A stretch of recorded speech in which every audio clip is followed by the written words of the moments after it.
I sit at my parents' kitchen table, the same maple surface where I did homework for 15 years, and notice how the finish has worn away in the spots where our plates always sat. Mom busies herself at the stove, periodically glancing at Dad, who's pouring wine with unusual generosity. "More mashed potatoes, April?" Mom asks, her voice pitched unnaturally high. "I'm good." I watch as she heaps a second serving onto Troy's plate without waiting for his answer. My brother barely notices, thumbs tapping furiously on his phone screen. His wife Jessica fusses over their 8-year-old Mason, cutting his meat into precisely equal squares. "Isn't it nice? All of us together on a Tuesday?" Mom continues, smoothing her apron. "So rare these days with everyone's schedules." I nod, taking a sip of wine to hide my frown. A Tuesday night family dinner with no occasion. The good china. Dad's retirement watch gleaming on his wrist. Mom's pearl earrings that only emerge for church and graduations. Something's wrong. Troy and Dad exchange a look. Mom drops her fork with a clatter. "April." Mom clears her throat. "We need to discuss something important about Mason's future." The air shifts. I set down my glass. Dad slides an official-looking document across the table toward me. Bank letterhead. Loan paperwork. My stomach tightens as I scan the top page. $40,000 college fund co-signing agreement. "It's just a formality," Troy says, setting his phone down for the first time tonight. His rehearsed tone makes my skin prickle. The bank needs a second signature with solid credit, someone responsible. The compliment lands hollow. I flip to the second page, where my name is already typed in the co-signer field. "You finally have that bonus money," Mom says, reaching for my hand. Her eyes well with practiced tears. Family helps family. The realization blooms cold in my chest. This dinner wasn't spontaneous. The invitation, the fancy settings, the unusual Tuesday, gathering a calculated ambush. They've been planning this for weeks. I look at my nephew Mason, innocently pushing peas into patterns, unaware he's the emotional pawn in tonight's game. The kitchen dissolves around me, replaced by the fluorescent lights of Palmer's Pharmacy 12 years ago. 16-year-old me counting pills into bottles after school while other kids went to football games. My textbooks spread on the break room table during my 30-minute dinner, studying for AP exams that might earn me scholarships. My parents never came to my science competitions, but Troy's football games? They had custom sweatshirts made. The day my full-ride acceptance letter arrived, Mom had glanced up from preparing Troy's favorite dinner. "That's nice, dear. Could you set the table?" 2 months later, they threw Troy a college send-off party with 50 guests.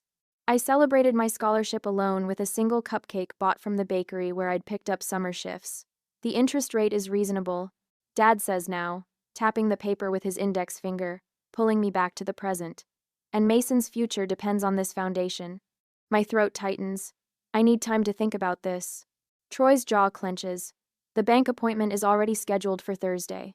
"Thursday?" My voice rises. "That's 2 days from now." "After everything we've done for you," Mom interjects, dabbing at her eyes with a napkin. I nearly laugh. What exactly had they done?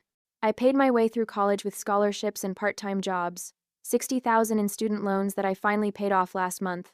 No co-signers on those papers.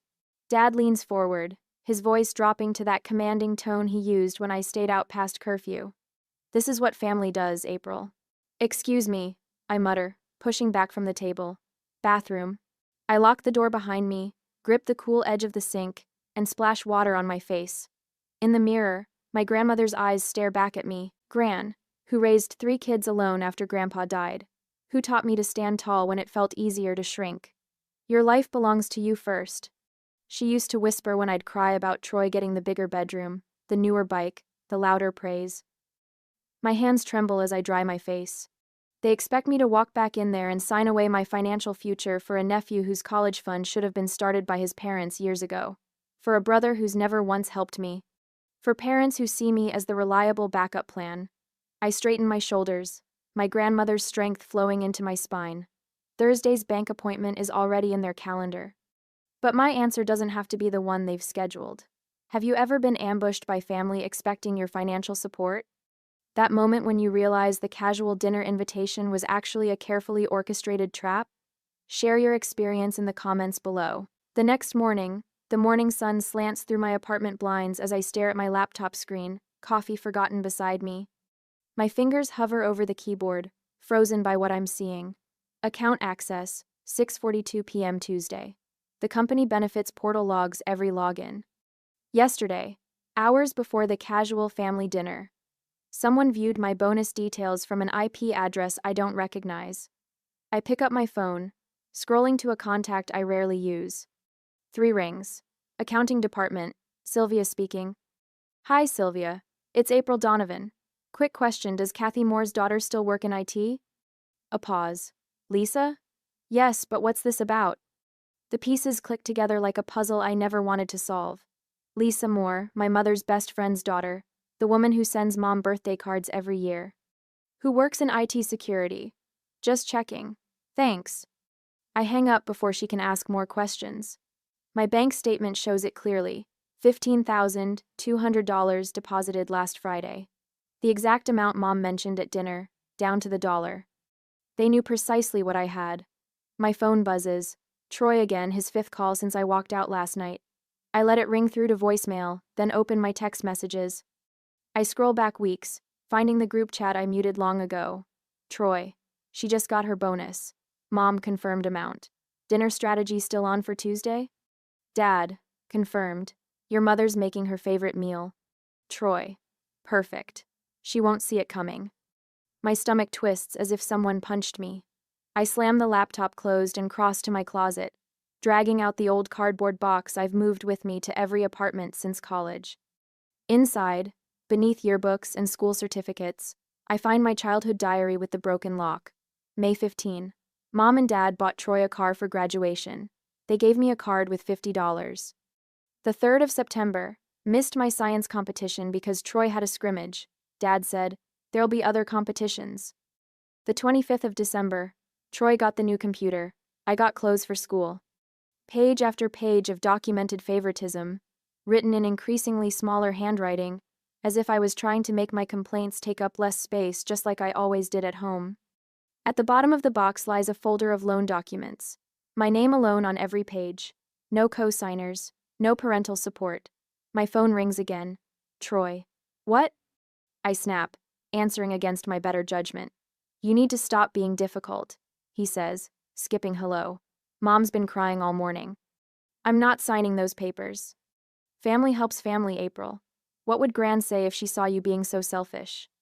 The mention of my grandmother makes my blood boil. Don't you dare use Gran against me.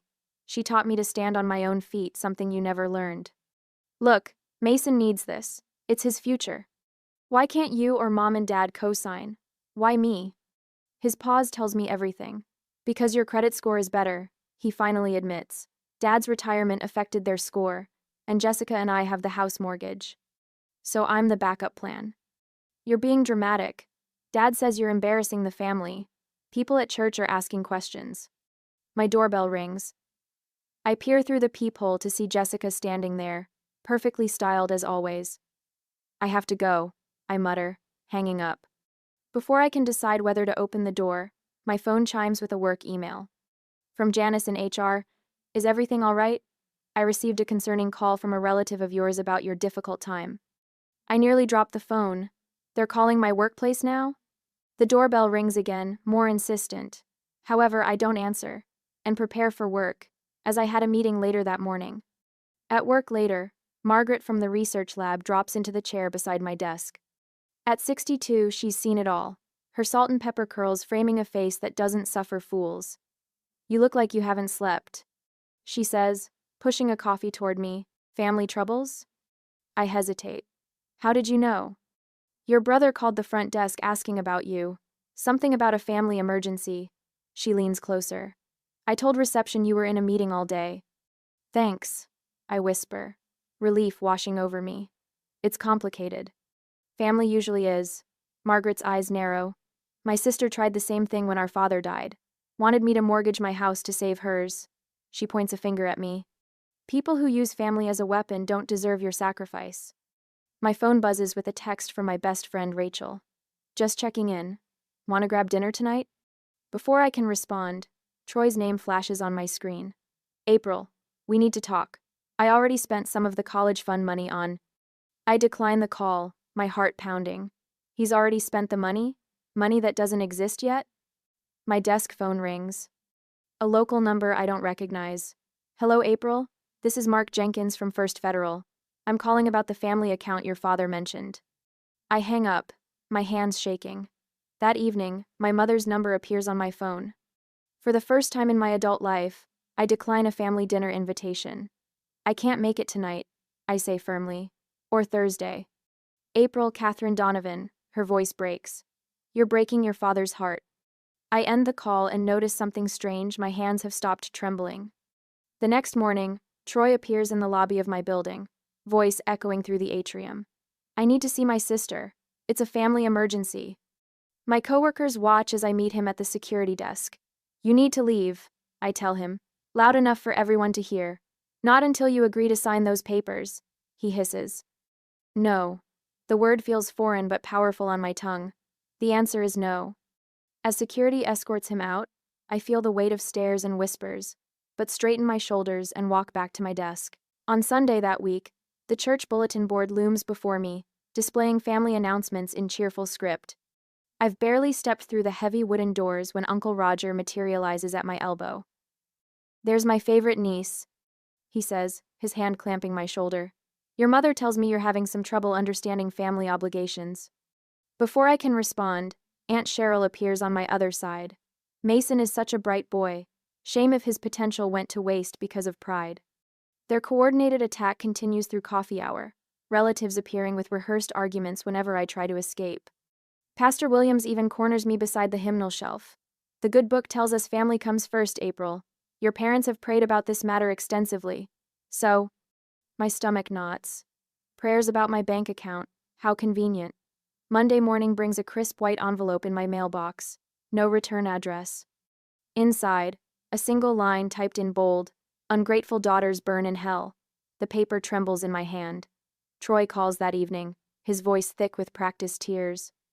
Mason asked why Aunt April doesn't love him enough to help with college. My 8-year-old nephew, suddenly concerned about higher education financing. At Hannaford's, on Tuesday, Mrs. Peterson, who's known me since kindergarten, studies the contents of my shopping cart and sniffs.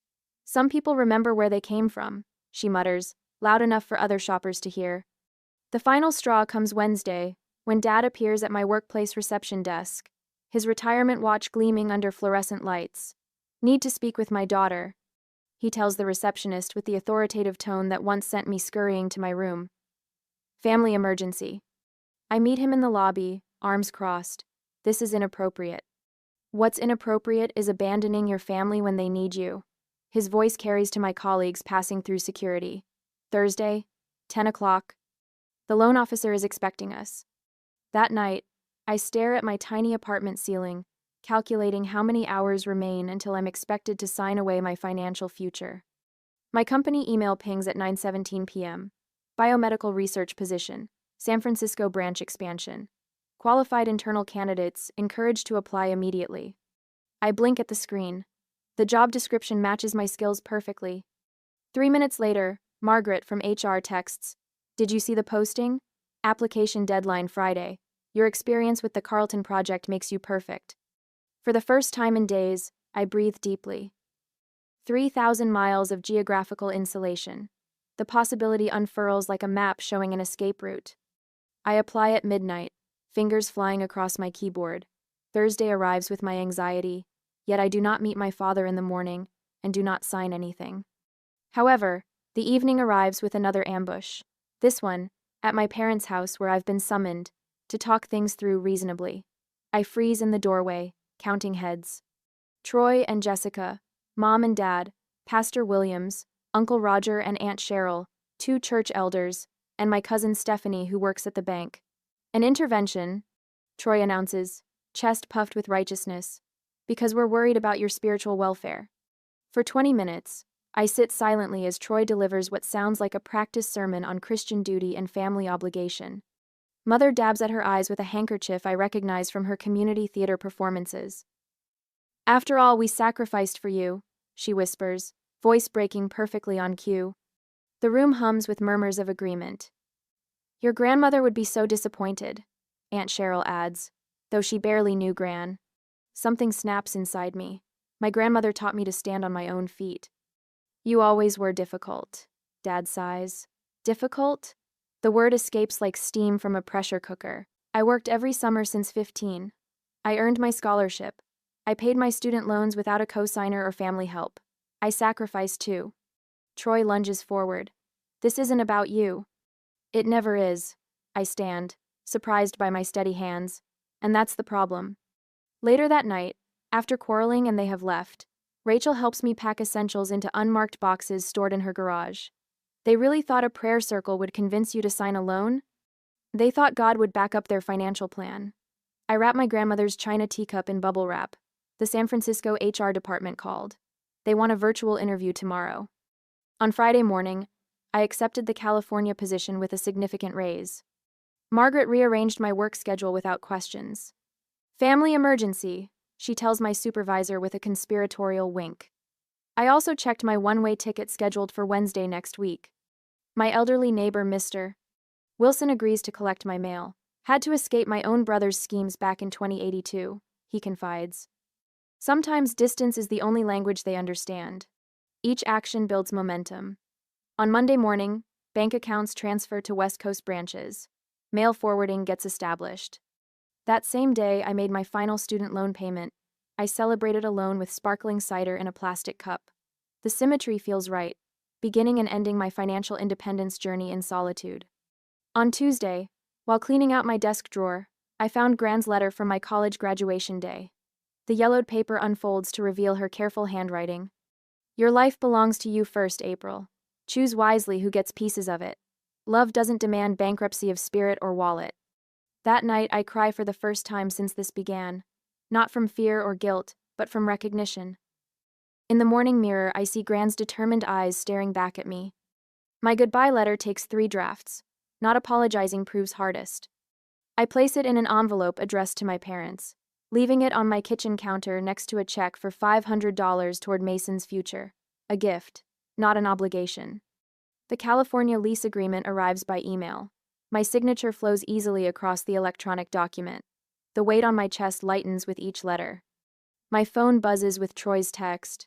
Dad's getting the papers notarized. Be at the bank Thursday at 10 a.m. I don't respond, just check my flight itinerary one final time.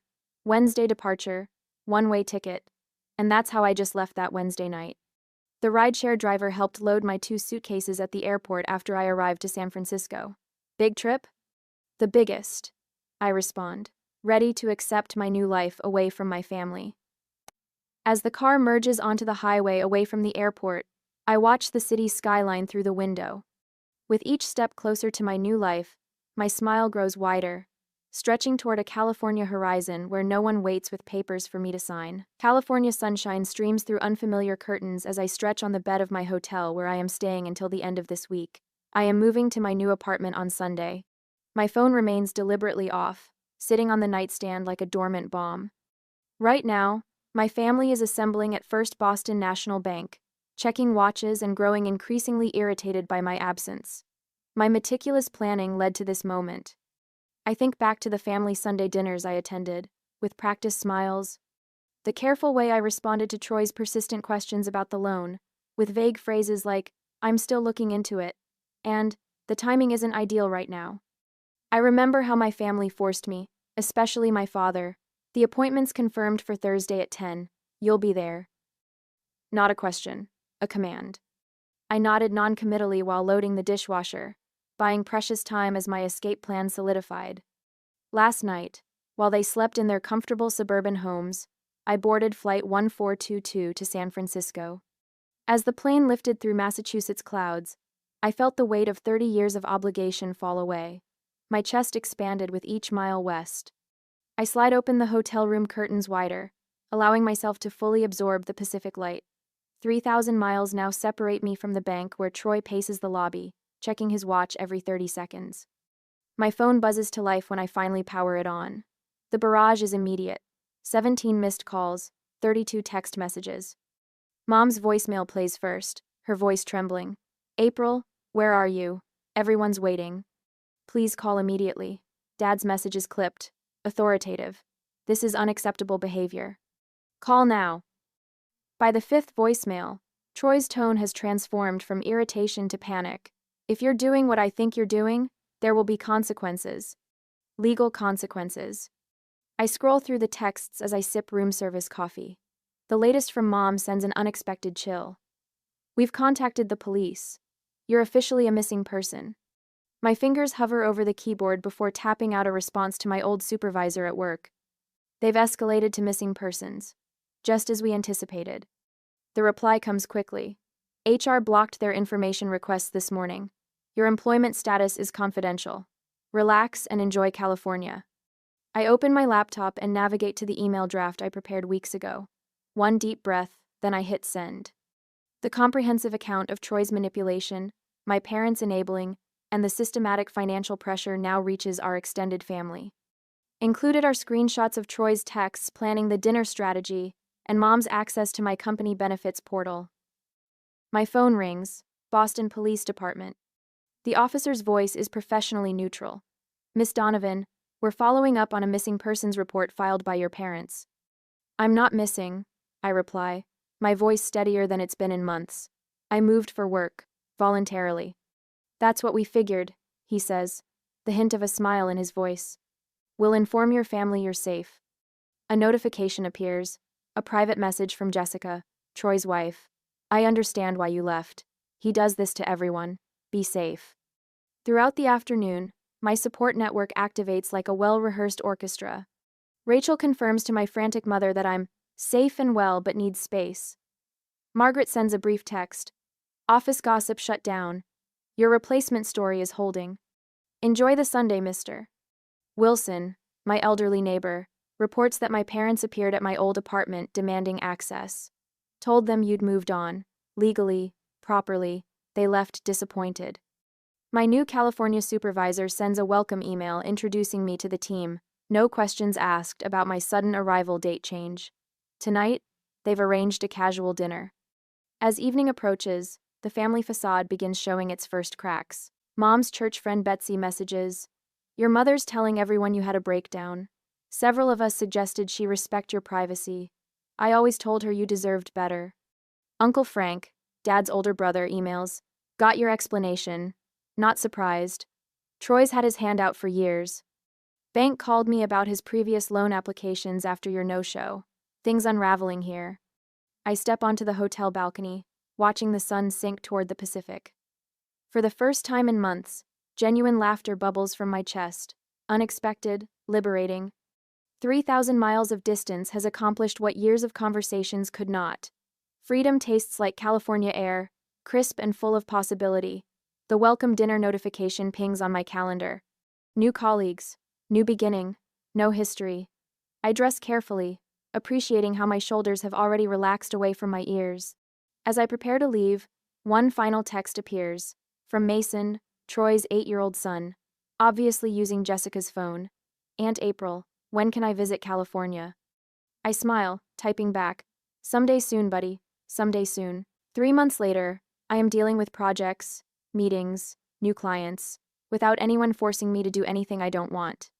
However, one Tuesday afternoon, the certified letter arrives at work. Official stamp, my father's precise handwriting. Inside, a single page. Your mother collapsed yesterday. Doctors aren't sure why. We need you home. My hands tremble, but my mind stays clear. 3 months of California sunshine hasn't erased 28 years of manipulation. I dial the hospital directly. No patient under my mother's name. Looking for creative ways to make you answer. Margaret comments during our lunch break on a video call. She recognizes family manipulation tactics better than most therapists. What's the count now? 5 and 3 days, I say, scrolling through my phone. Mother's tearful video message yesterday. Troy uses his son for a video call for manipulation. Pastor calling about spiritual healing. And now this letter. Margaret butters her roll with methodical precision. They're escalating because you're winning. On Saturday morning, as I was working from my apartment, an email notification pings. Legal notice about family trust obligations from a law firm I've never heard of. A quick search reveals no such firm exists in Massachusetts. My phone vibrates with Troy's name. Against better judgment, I answer. Mason wants to say goodbye before. Troy's voice breaks perfectly on cue. Before what, Troy? Before he stops asking about you. Kid doesn't understand why his aunt abandoned him. The old guilt rises, but something new rises faster. Anger, clean and clarifying. Put Mason on if he's actually there, I say. A pause. He's at school. It's Saturday. The call ends abruptly. 3 more messages arrive before evening. Mother's health declining from stress of abandonment. Parents selling grandmother's china cabinet promised to me since childhood. A former neighbor calling my supervisor about my concerning behavior back east. I sit in my apartment, windows open to the coastal breeze, and make my decision. Monday morning I send one email. Family video call. Thursday, 7 p.m. Eastern. All of you together. Their responses flood in immediately. Mother's tearful acceptance, father's stern agreement, Troy's smug certainty. The apartment fills with sunset light Thursday evening as I arrange my laptop precisely. Behind me, no family photos, only my degrees and certification awards. I've prepared for this moment like a surgeon for a complicated operation. At exactly 7 o'clock, I click Join Meeting. Their faces appear in boxes across my screen. Father at the head of their kitchen table, mother dabbing tissues beside him, Troy and Jessica with Mason visible in the background, Pastor Wilson in the corner. 3 sets of aunts and uncles I barely recognize. April, father begins, authority coating his voice. We've gathered as a family to discuss your concerning behavior and… I'll be speaking first, I interrupt, my voice steadier than it's ever been addressing him. I have prepared remarks and evidence that requires your full attention. Mother starts to protest, but father raises his hand to silence her, curiosity briefly overriding his need for control. 3 months ago, you ambushed me with demands to co-sign a $40,000 loan for Mason's college fund. I begin, screen sharing a meticulously organized timeline. Since then, you've escalated to increasingly desperate tactics, which I've documented fully. Troy shifts forward. This is ridiculous. We're trying to secure our son's future, and you're treating us like criminals. You told First National Bank the money was for Mason's education, I reply, clicking to the next slide. But I have you on record telling your poker buddy it would cover your gambling debts. The recording plays, Troy's unmistakable voice. April's bonus is exactly what I need to clear the tables. Once she signs, I'll worry about Mason's college later. Silence falls like a physical weight. Jessica's head snaps toward Troy. I continue methodically through my evidence. Bank statements proving my parents have sufficient assets to guarantee the loan themselves. My student loan history versus Troy's fully funded education. Childhood diary entries documenting systematic favoritism. But perhaps most compelling, I say, clicking forward, is this analysis showing that this pattern has repeated throughout our lives. Troy receives. I provide. From bedrooms to birthdays to college tuition. Father's face has turned to stone. Mother's tears have stopped, replaced by something harder. You're twisting everything, Troy shouts, slamming his hand on their table. This is what families do. They help each other. Like you helped me with my student loans? I ask. Like you helped when I needed a co-signer for my first apartment? The assistance has only ever flowed one direction. Aunt Meredith speaks up from her square. Robert, is this true? That April paid her own way through college while you covered Troy's expenses? Father can't meet her eyes. My financial decisions are not family property, I state, looking directly into the camera. I'm willing to establish a relationship moving forward, but only under new terms. The kitchen behind them is so quiet I can hear the wall clock ticking. No contact for 6 months. I continue. After that, we can reassess based on everyone's behavior. Any attempt to manipulate me or contact my workplace will reset the clock. Father opens his mouth, closes it. For the first time in my life, I've rendered him speechless. In his eyes, behind the anger, flickers something unexpected. Respect. Troy stands abruptly. This is bulls. The rest of his sentence cuts off as he storms away from the camera. Mother leans forward, her hand reaching toward the screen like she could touch me across 3,000 miles. April, She pauses, swallows. I'm sorry. I didn't see what we were doing. It's the first genuine apology I've heard from her since childhood. 6 months, I repeat, my finger hovering over the disconnect button. Your move. I end the call on my terms, not theirs. The silence in my apartment feels different now, like the quiet after a storm passes, like freedom. I stretch my arms toward the ceiling of my California apartment, sunlight streaming through windows that actually face the morning sky. 6 months in this space with an actual living room, and I still smile every time I pad across the hardwood floors in my bare feet. My phone buzzes with another congratulatory message about yesterday's promotion.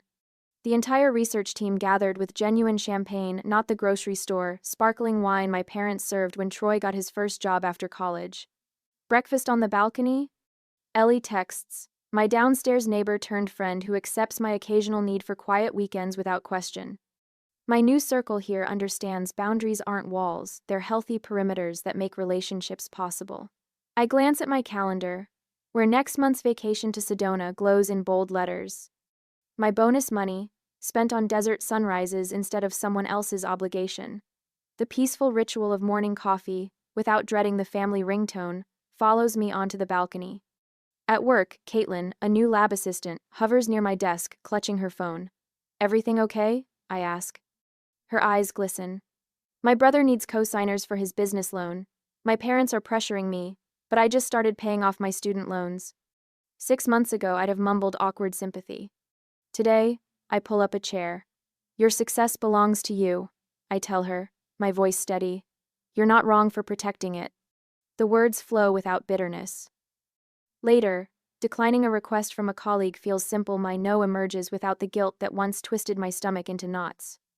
Back home, Gran's letter hangs framed beside my degrees. Your life belongs to you first. No longer hidden in a drawer but displayed proudly, like the woman I've become. Twice monthly therapy sessions have helped me understand the patterns carved into my childhood. The golden child dynamic isn't your creation or your responsibility, my therapist reminded me last week. The realization landed differently than before, settled rather than stinging. Weekends now include volunteer work at a women's financial literacy program. Last Sunday, I met Eric there, a curriculum developer whose gentle questions never probe beyond my offered boundaries. His hand in mine feels like invitation, not demand. Cousins from my mother's side reached out after my departure, distant family bridges rebuilt on mutual respect rather than obligation. Last night, I realized I hadn't thought about the loan in weeks. The space it once occupied now filled with actual living. Mother's letters arrive monthly now, hesitant at first, then increasingly sincere. I never considered how differently we treated you and Troy, she wrote recently. Dad's stubborn silence has softened to brief text messages about weather and baseball scores. Small steps across a wide gulf. From Rachel, news that Troy faces foreclosure without my financial safety net. Jessica brought Mason to visit last month without telling Troy her quiet rebellion against years of enabling his demands. Thanksgiving approaches, and my dining table will host the family I've chosen, Ellie, co-workers, neighbors who've become friends. Margaret visits next week during her retirement celebration trip. Rachel flies in Thursday, already planning her toast to the woman who chose herself. Mr. Wilson's congratulatory letter sits on my desk, his careful penmanship reminding me that courage looks different at every age. Yesterday marked my freedom anniversary with a small cupcake, a tradition I'll continue yearly. This morning, I opened a savings account specifically for Mason's education, my terms, my choice. The note I'll give him on his 16th birthday already drafted.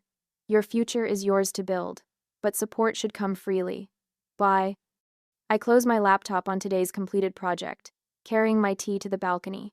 The Pacific stretches before me, vast and glittering.